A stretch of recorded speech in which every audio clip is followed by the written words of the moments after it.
Pengurus Desa Garut bantah warganya memulung sisa ledakan amunisi kedaluarsa, sebut dilibatkan. Doni David, aparatur Desa Sagara Kecamatan Cibalong, Kabupaten Garut, Jawa Barat membantah warga memulung sisa ledakan saat pemusnahan amunisi kedaluarsa TNI pada Senin, 12 Mei 2025. Menurut David, TNI memang melibatkan warga dalam pemusnahan amunisi kedaluarsa tersebut. Keterangan tersebut disampaikan Doni menanggapi video berdurasi 44 detik yang menampilkan korban Rustiawan. Rustiawan terlihat memegangi dan memeriksa objek yang tampak seperti amunisi atau proyektil.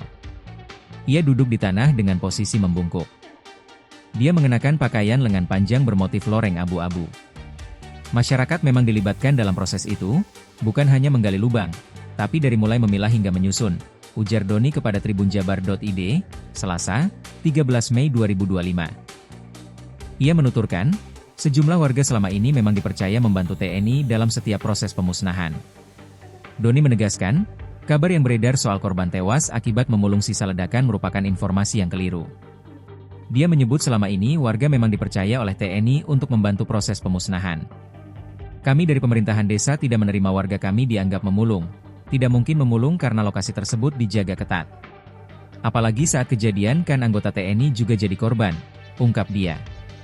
Doni menjelaskan bahwa saat ini pihak keluarga masih menunggu proses identifikasi yang dilakukan di RSUD Pamaung Pauk. Rencananya 9 korban sipil akan disemayamkan hari ini di rumah duka. Kami turut berduka cita atas kejadian ini, semoga amal ibadah pada korban diterima di sisi Allah, ungkapnya.